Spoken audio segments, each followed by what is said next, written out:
नमस्कार साथियों, आज हम आए हैं जौनपुर की मोंगरा बादशाहपुर विधानसभा सीट पर, जहां एक लंबी तैयारी और अपनी मजबूती के साथ हमारे साथ हैं वहां के भारतीय जनता पार्टी के नेता अजय शंकर दुबे जी उर्फ अज्जू भैया। नमस्कार। नमस्कार। नमस्कार भाई जी। तो अजय शंकर जी, हमारे दर्शकों को ये आप बताएं कि इस क्षेत्र की समस्याएं क्या हैं, आपको क्या लगता है कि यहाँ नहीं हो पा रहा है? देखिए, यहाँ पे जो सबसे मूलभूत समस्या है वो बिजली, पानी और सड़क है। इसके पहले जो सरकारें रही हैं, चाहे समाजवादी पार्टी की सरकार हो, चाहे बहुजन समाज पार्टी की सरकार हो, उन लोगों ने इस प्रदेश का केवल शोषण किया है, विकास के नाम पे शून्य रहा है। जब से भारतीय जनता पार्टी की सरकार बनी, आदरणीय यशस्वी मुख्यमंत्री योगी जी जब से उत्तर प्रदेश की कमान संभाले हैं, तब से यहाँ पे सड़कों की व्यवस्था उत्तर प्रदेश में उत्तम क्वालिटी की हो गई है। उसके बाद यहाँ हर गांव में पीने का पानी स्वच्छ मिल रहा है। महिलाओं को जो रात में निकलने से डर लगता था, जब से योगी जी की सरकार बनी है, चाहे कोई भी महिला हो, हमारी माताएं बहनें कहीं भी आ जा सकती हैं, कोई रोक टोक नहीं है। तो भाजपा की सरकार आने के बाद तमाम चीजें इस प्रदेश में बदली हैं और खास करके अब पानी का संकट नहीं रहा। बिजली भी 24 घंटे में ग्रामीण क्षेत्र में 18 से 20 घंटे बिजली आ रही है, जो कई प्रदेशों में, शहरों में इतनी बिजली नहीं होती जितना उत्तर प्रदेश में हो रही है। हाँ, मोंगरा बादशाहपुर विधानसभा जरूर पिछड़ा हुआ है। इसका कारण है कि यहाँ पे कोई भारतीय जनता पार्टी से विधायक नहीं था और जो पूर्व विधायक रही उन्होंने इसको कभी ध्यान नहीं दिया, यहाँ पे कभी देखा नहीं। यहाँ पे बहुत कम आती जाती थी क्योंकि वो दूसरे क्षेत्र की थी। वो चुनाव लड़ने के लिए आई और चुनाव लड़ी, जीत के अपने क्षेत्र में चली गई। वो बहुजन समाज पार्टी से चुनाव जीती थी। बहुजन समाज पार्टी से चुनाव जीतने के बाद अभी कुछ दिन पहले समाजवादी पार्टी में चली गई और क्षेत्र भी छोड़ चली गई। मोंगरा से लड़ने आई थी, मोंगरा जीती, मोंगरा की जनता ने उनको अपना विधायक बनाया, लेकिन अब मडियाहू से लड़ रही हैं। तो हमारा सबसे पहला प्रयास होगा कि हमारी विधानसभा की जितनी सड़कें हैं उसको दुरुस्तीकरण कराएंगे और जो मोंगरा बादशाहपुर में जाम की समस्या है उससे छुटकारा दिलाएंगे। सतहरिया इंडस्ट्रियल एरिया जो मृतप्राय पड़ा है, जहां पे मतलब जो है बहुत सारे कभी इंडस्ट्रियलिस्ट आके इंडस्ट्री लगाए थे, हरा भरा था सतहरिया, आज वो बंद पड़ा है। मेरा प्रथम संकल्प है कि मैं सतहरिया इंडस्ट्रियल एरिया को पुनर्जीवित कराऊंगा और ज्यादा से ज्यादा इंडस्ट्री लगवा के यहाँ जो बेरोजगार हैं उनको रोजगार देने का काम करूंगा। अजय जी, हमने क्षेत्र का दौरा किया और ये जाना, युवाओं से विशेष रूप से ये जाना कि यहाँ बेरोजगारी एक बड़ी समस्या है और रोजगार के साधन यहाँ उपलब्ध नहीं है। यहाँ का कोई इंडस्ट्रियल एरिया, बड़ा इंडस्ट्रियल एरिया है जिसमें उद्योग बंद हो गए हैं, तो उस विषय में आपका क्या कहना है? देखिए, यहाँ सतहरिया इंडस्ट्रियल एरिया है जो काफी बड़े उद्यमी आए थे, यहाँ उद्योग लगाए थे, कुछ दिन तक अच्छा चला, लेकिन यहाँ पे धीरे धीरे उद्योग सिकुड़ते गए। आज बहुत सारी इंडस्ट्रियल एरिया में फैक्ट्री बंद पड़ी है। हमारा विधायक बनने के बाद प्रथम लक्ष्य है कि सतहरिया इंडस्ट्रियल एरिया को पुनर्जीवित कराएंगे, ज़्यादा से ज़्यादा इंडस्ट्री को चालू कराएंगे और जो बेरोजगारी है उसको समाप्त करने का काम करेंगे। क्योंकि मैं खुद नौजवान हूँ, युवा हूँ, एक युवा ही युवा का दर्द समझ सकता है। आज बेरोजगारी का दंश हमारा पूरा विधानसभा झेल रहा है। जब से मोदी जी और योगी जी आए हैं काफी हद तक तो बेरोजगारी कम हुई है। देश में भी युवाओं को बहुत सारा रोजगार मिला है, प्रदेश में भी रोजगार मिला है और सारी परीक्षाएं पारदर्शी हो रही हैं। अभी आप देख रहे हैं कि सतहरिया में बहुत सारे बच्चे थे, पिछले साल उनको नौकरी से निकाला गया है। उसके लिए मैं संघर्ष किया, दोबारा उन बच्चों को नौकरी पर रखवाया। ऐसे तमाम कार्यक्रम हम अपने बच्चों के लिए, युवाओं के लिए करते रहते हैं। अगर मोंगरा बादशाहपुर जनता का आशीर्वाद मिला तो मैं इतना कह रहा हूं, इस क्षेत्र से बेरोजगारी खत्म करने का काम करूंगा।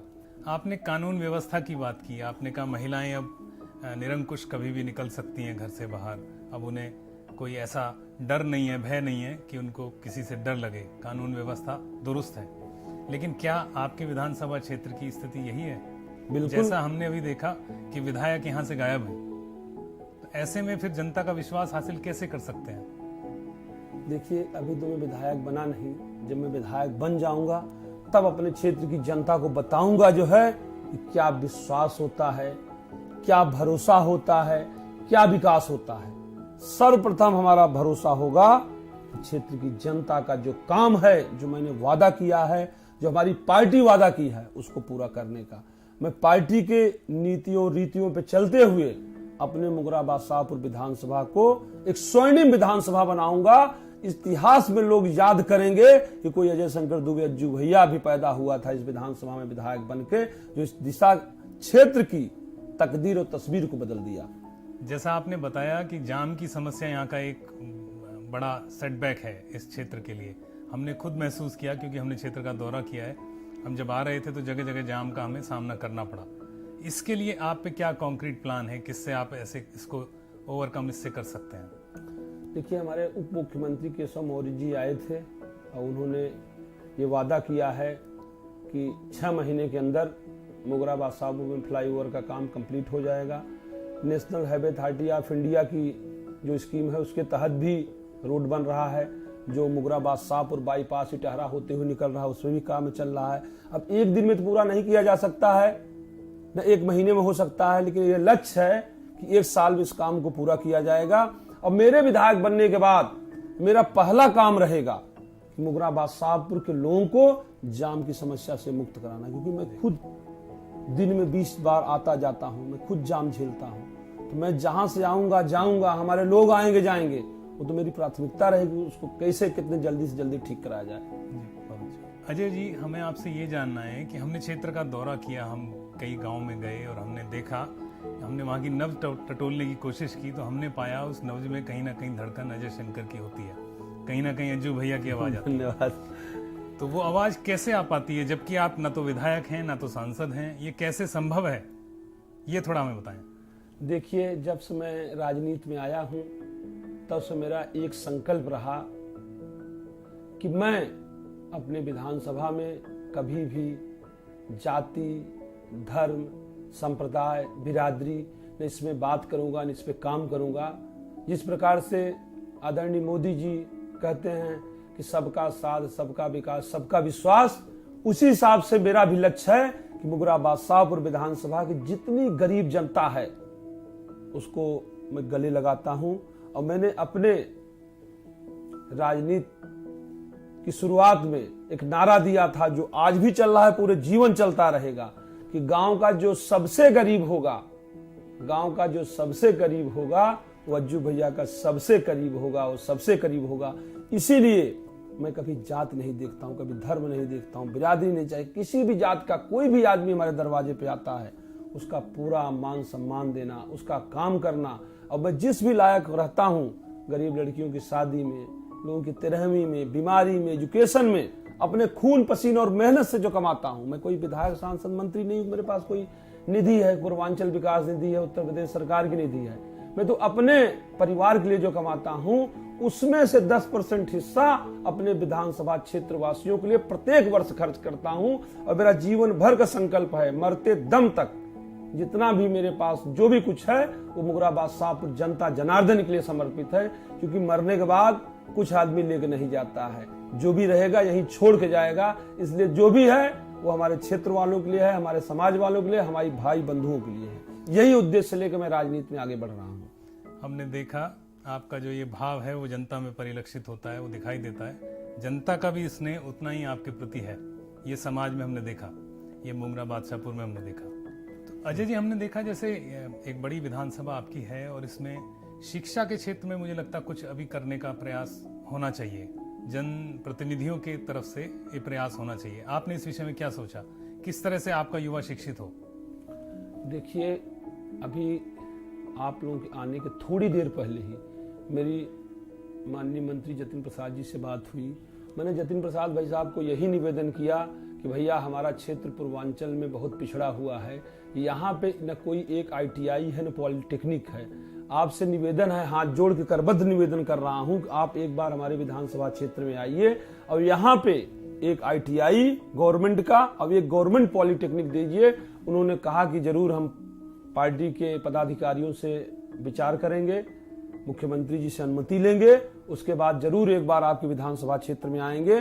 और मेरा ये वादा रहा कि मेरे विधायक बनने के बाद यहाँ मैं कोशिश करूंगा कि government ITI, polytechnic, Navodaya Vidyalaya, केंद्रीय विद्यालय तक मेरा प्रयास रहेगा कि अपने विधानसभा में, और सर्वप्रथम हमारी जो लड़ाई होगी वो अपने नौजवान भाइयों के लिए होगी, जो है इनको ज्यादा से ज्यादा शिक्षित करके ज्यादा से ज्यादा रोजगार देना मेरा प्रथम उद्देश्य है। इसी उद्देश्य के साथ मैं आगे बढ़ रहा हूँ। अजय जी, हमने देखा अभी ओलंपिक गेम हुए, उससे पहले भी कई गेम विदेशों में भारत के खिलाड़ियों ने बहुत अच्छा किया। पूर्वांचल से खिलाड़ी नहीं जाते या कम जाते हैं, ये टीस होती नहीं क्या कभी आपके मन में? हमारे मन में बहुत टीस होती, क्योंकि मैं खुद पूर्वांचल से जुड़ा हुआ हूँ। हम हमेशा सोचते रहते हैं जो है कि पूर्वांचल में इतने अच्छे अच्छे खिलाड़ी हैं, इतना अच्छा खेल खेलते हैं, लेकिन मजबूरी है उनको वो मौका नहीं मिल पाता है। मैंने अपने हमेशा नौजवान साथियों से कहा हूं कि विधायक बनने के बाद मुगराबाद शाहपुर विधानसभा में एक ऐसा स्टेडियम बनवाऊंगा जहां पे हर प्रकार से खेल खेला जा सके। चाहे कोई भी आप खेल खेलेंगे, वॉलीबॉल, फुटबॉल, हॉकी, बैडमिंटन, सारा का सारा उसी स्टेडियम में व्यवस्था करने का काम करूंगा। ये भी मेरा एक दृढ़ संकल्प है। और मैं खेल जगत से जुड़ा हुआ हूं।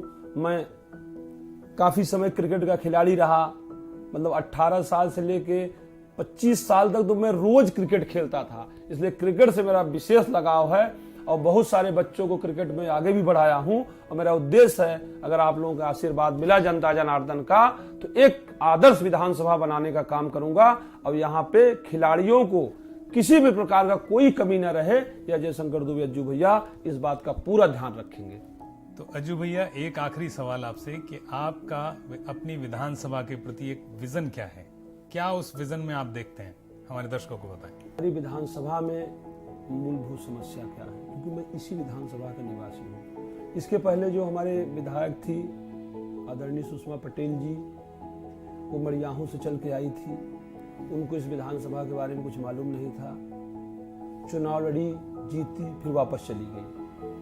उनको जब मालूम नहीं था तो कुछ काम ही नहीं किया, इसीलिए वो विधानसभा भी क्षेत्र छोड़ के चली गई, पार्टी भी छोड़ दी। पहले बसपा जीती, फिर सपा में चली गई। भाई देखिए, अगर आप लोग मुगराबाद शाहपुर के जो साथी लोग हैं, हमारी माताएं बहनें हैं, बुजुर्ग हैं, हमारे नौजवान साथी हैं, अगर इन लोगों का आशीर्वाद मिला तो सर्वप्रथम महिलाओं के लिए भी मेरे दिल में एक विचार है कि हर बाजार में मैं सिलाई, कढ़ाई, बुनाई का केंद्र खुलवाऊंगा। जो महिलाएं हमारी घर में बैठी रहती हैं, जिसके पास कोई काम नहीं है, उनको सिलाई कढ़ाई के माध्यम से काम दिलवाने का प्रयास करूंगा, काम दिलवाऊंगा। जैसे सूरत, बॉम्बे में होता है, भिवंडी में आप देखे होंगे, सूरत में होंगे, बहुत सारे महिलाएं काम करती हैं, पुरुषों से ज्यादा कमाती हैं, कोऑपरेटिव बना करती हैं। दूसरा, डेयरी के बारे में, जिसे हमारे बहुत नौजवान साथी पढ़े लिखे हैं लेकिन उनको रोजगार नहीं मिलता है, तो गौ पालन का भी योगी मोदी सरकार की योजना चल रही है। सब्सिडी भी सरकार देती है, सब्सिडी दिलवा के गौशाला का प्रोग्राम है, उसको कार्यक्रम को आगे बढ़ाएंगे। बहुत सारे हमारे निषाद और बिंद बिरादरी के लोग हैं, उनके लिए मैं कोशिश करूंगा कि तालाब उनके गांव के आसपास हो, तो उसमें मछली पालन के लिए सरकार का लोन मिलता है, मैं उसको पास करा कर लोन दिलवाने का काम करूंगा। बहुत और बिरादरी के लोग हैं जो मुर्गी पालन करना चाहते हैं, उसमें कराऊंगा। सरकार की तमाम योजनाएं हैं, लेकिन कोई विधायक इस पर ध्यान नहीं देता है। विधायक बनने के बाद लोग सोचते हैं कम समय में कितना ज्यादा पैसा कमा लें, घर बनवा लें, गाड़ी खरीद लें, बच्चों को रोजगार दे दें, अपने बच्चों को, समाज के बच्चों को नहीं। लेकिन अज्जू भैया के साथ ये नहीं है। भगवान भोलेनाथ, गौरी शंकर बाबा की कृपा से, हनुमान जी महाराज के आशीर्वाद से, माता रानी की कृपा से हमारे पास दाल रोटी भर की व्यवस्था है, चलने की गाड़ी है, रहने को घर है। जो भी हमको करना है मुगरा विधानसभा क्षेत्र की जनता को करना है, नौजवान भाइयों के लिए करना है, महिलाओं के लिए करना है। और यहाँ पे बहुत सारे पुरानी चीजें रही हैं, उसको हमारे दिमाग में है कि मौका पाने के बाद उसको मतलब जो है सरकार के ऐसे पटल पे ले आएंगे, ऐसी चीज बनाएंगे जो लोग देखने के लिए। जैसे हमारे गौरी शंकर मंदिर है, बहुत प्राचीन मंदिर है, स्वयंभू है भगवान गौरी शंकर, वो भी हमारे यहाँ है। इसको एक बेहद योजना पर्यटन मंत्रालय से लेके यहाँ, चाहे लखनऊ, दिल्ली से बात करके यहाँ बड़ा एक केंद्र बनवाएंगे पर्यटन का जो है। और एक हमारे चौकिया माता मंदिर है जौनपुर में, हमारी इष्ट देवी है, जौनपुर वालों के लिए। उत्तर प्रदेश जैसे कुल देवी माँ विंध्यवासिनी हैं, वैसे चौकियन देवी हैं, हमारे यहाँ गौरी शंकर मंदिर है, ऐसे तमाम सांस्कृतिक केंद्र हैं जो है। रामभद्राचार्य जी महाराज जो हमारे गुरु जी हैं, उनकी जन्मस्थली इसी गांव की है, जो चित्रकूट में विकलांग विश्वविद्यालय बना के पूरे देश दुनिया में हिंदुस्तान का नाम रोशन कर रहे हैं। तो ये हमारा जो सुजान है गंज की धरती है मुगराबाद शाहपुर की, इसमें बहुत सारे लोग हैं बुद्धिजीवी, डॉक्टर, इंजीनियर, वैज्ञानिक। फिल्म सिटी में रवि किशन जी यहाँ से हैं, जौनपुर से ही हैं। लालजी सिंह थे जौनपुर से, जो वैज्ञानिक थे, बीएचयू के वाइस चांसलर थे। तो ऐसे मतलब विभूतियों के लिए हमारे दिमाग में है, दिल में है, इनके लिए समाज में कुछ करने की जरूरत है, जो अपने लिए बहुत सारे स्वतंत्रता संग्राम सेनानी रहे हैं, जिसको मरने के बाद कोई याद नहीं करता है। 1942 भारत छोड़ो आंदोलन में सबसे बड़ा योगदान मुगराबाद शाहपुर का रहा। हमारे पृथ्वीराज चौहान के वंशज अभी 17 गांव में चौहान हैं, जिन्होंने सबसे ज्यादा अंग्रेजों से लोहा लिया। स्वतंत्रता संग्राम सेनानी में प्रिंगपुरा इस गांव में बैठे हैं। यहाँ 8 स्वतंत्रता संग्राम सेनानी थे। हमारे ही परिवार के हमारे बड़े दादाजी पंडित नागेश्वर द्विवेदी स्वतंत्रता संग्राम सेनानी रहे, विधायक रहे, सांसद रहे। और बहुत सारे लोग इटाहा ग्राम सभा के लोग जो मतलब गांधी जी के साथ सत्याग्रह आंदोलन में किए। तो ये हमारे जो लोग हैं, हमारी धरती है, ये वीरों से, जिसे कहते हैं धरती वीरों से खाली नहीं है, वैसे हमारी धरती वीरों की धरती है जो है। चाहे आजादी का आंदोलन रहा हो और चाहे कोई भी क्रांति रही हो, हमेशा जौनपुर हो, पूर्वांचल में हो, मुगराबाद शाहपुर हमेशा अग्रणी रहा है और हमेशा अग्रणी रहेगा। ये उद्देश्य लेकर मैं आगे बढ़ रहा हूं और भगवान की कृपा होगी, जनता जनार्दन के आशीर्वाद होगा, इसको जरूर पूरा करेंगे, जरूर पूरा करेंगे जी। तो दर्शकों, हमने देखा मुंगरा का विजन अजय शंकर दुबे जी की दृष्टि से, अज्जू भैया की दृष्टि से। ये विजन आपको कैसा लगा, हमारे कमेंट बॉक्स में हमें कमेंट करें। अज्जू भैया से आप कितने प्रभावित हैं वो बताएं, अपनी प्रतिक्रिया जाहिर करें, क्योंकि अब उनको आपकी जरूरत है। नमस्कार।